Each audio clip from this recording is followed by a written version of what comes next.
దక్షిణాదిలోని కీలక రాష్ట్రాలైన తమిళనాడు, కేరళతో పాటు కేంద్రపాలిత ప్రాంతమైన పుదుచ్చేరిలో ఓట్ల లెక్కింపు ప్రక్రియ ప్రారంభమైంది.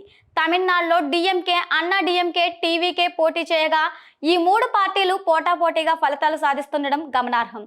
ఇదే ట్రేడ్ కొనసాగితే తమిళనాడులో హంగ్ ఏర్పడే అవకాశం ఉంది. తమిళనాడులోని 234 అసెంబ్లీ స్థానాలకు ఏప్రిల్ 23న ఎన్నికలు నిర్వహించారు.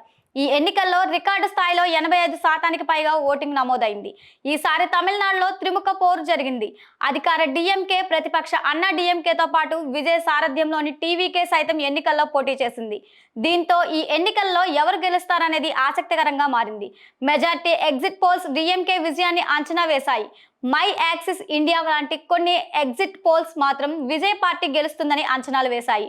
ముఖ్యమంత్రి స్టాలిన్ నాయకత్వంలోని డీఎంకే కూటమిలో కాంగ్రెస్, వీసీకే, వామపక్షాలు కూడా భాగంగా ఉన్నాయి. పళనిస్వామి నేతృత్వంలోని అన్నా డీఎంకే కూటమిలో బీజేపీతో పాటు పీఎంకే, ఏఎంఎంకే భాగంగా ఉన్నాయి. విజయ్ పార్టీ టీవీకే ఒంటరిగా పోటీ చేసింది.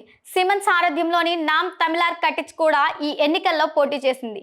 తమిళనాడులో అధికారంలోకి రావాలంటే కనీసం 118 సీట్లు సాధించాల్సి ఉంటుంది.